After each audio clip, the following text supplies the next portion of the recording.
So what I can do is I can do a quick tutorial of how to get this into your account. Okay. As long as you don't give up any PII data, you don't want you to put Yeah, yourself out. No, I won't do that. We got First Gen Corporate in the building. He loves the money. Let me do something real quick. Okay. But while you do that, let me go ahead and address the chat right quick. So we got Philip in here. So shout out to Big Bad Bull. Thank you so much for coming through. Chemo C, thank you so much. We got E Black TV. Shout out to you, E Black TV. Thank you for coming through. Let's see. We got Gail at night. Thank you so much, Gail, for coming through and moderating. OG Patrice, how you doing today, ma'am? Of course, we got Mr. Awesome in here. And Destination Dad, thank you so much for coming through. And as I said earlier, shout out to First Gen Corporate. Thank you so much for coming through, sir. We're going to need you up on the panel one of these days. First Gen Corporate. See what you think about us getting to the money.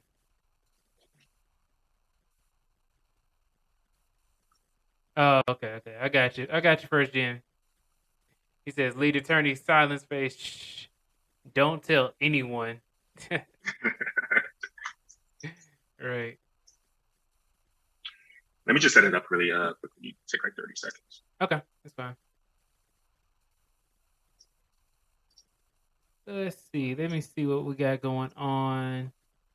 And if you have any other questions, I can answer while I set this up really quick. Yeah, I got a few questions. I was actually going to turn this into an interview. I ain't gonna lie to you. Yeah, I kind of wanted to know more about you. That's really another thing I was interested in. Okay. Mind answering some questions with me? Yeah, I could definitely do that. All right, cool. So, Bitcoin Benito, I hear that you are a software engineer. I believe you said in the last live stream or a previous live stream we had, right? So, what type of software engineering do you do? So mainly I do Android and iOS software development. For Android, I code the languages if you want to know they're Kotlin and Java, and then for iOS, I do Swift. And I've been working with many different companies. My previous job was Library of Congress, and then even before that, I worked with Stars, the cable network.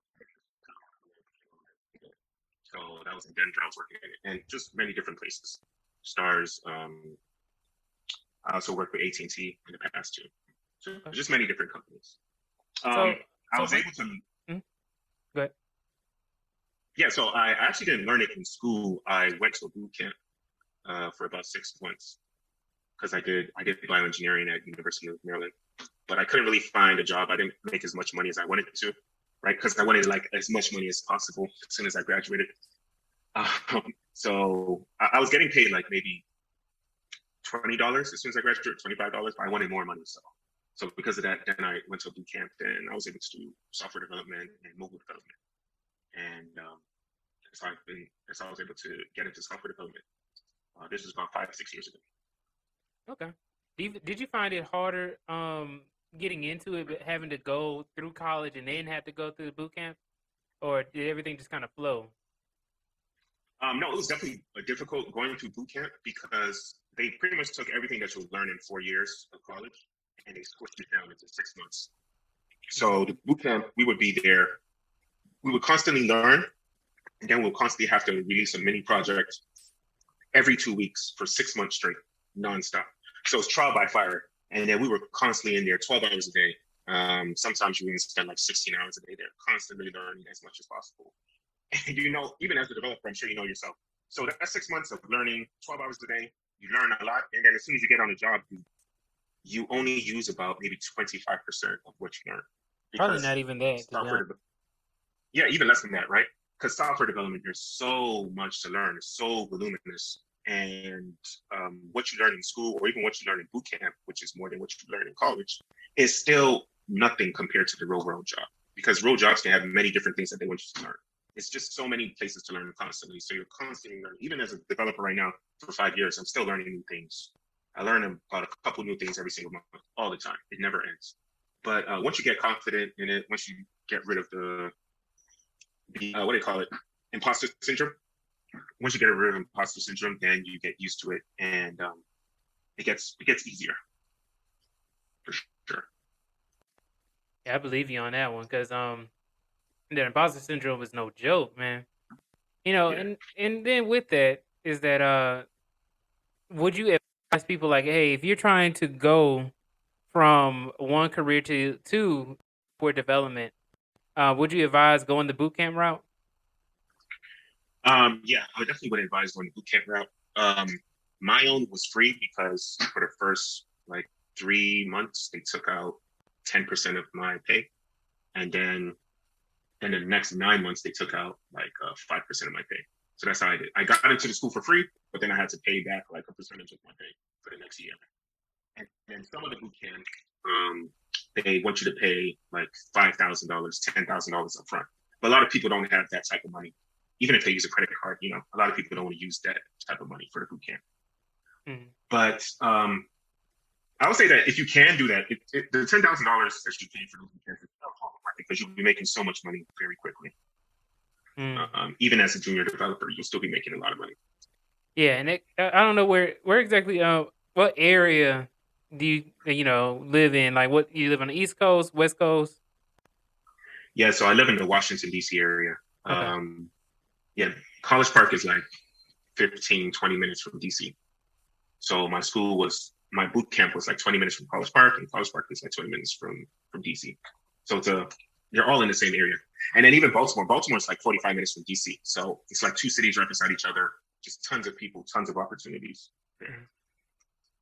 Yeah. And yeah. So and I know it's expensive in Washington. You know, yeah. Washington D.C. Like it's one of the most expensive in the United States. Yeah, it's absolutely ridiculous. You have the third highest cost of living, besides only New York and San Francisco's higher, but DC is number 3. So it's ridiculous.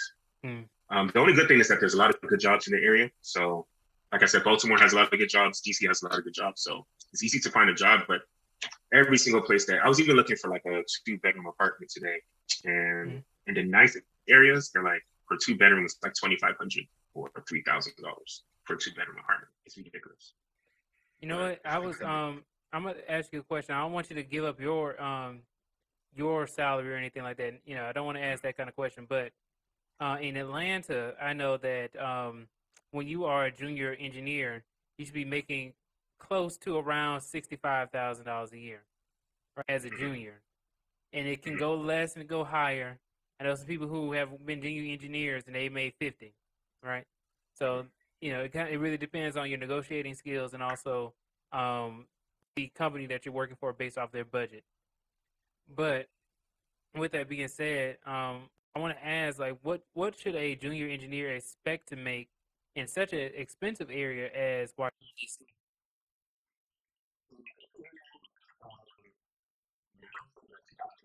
You should expect to make like $70,000.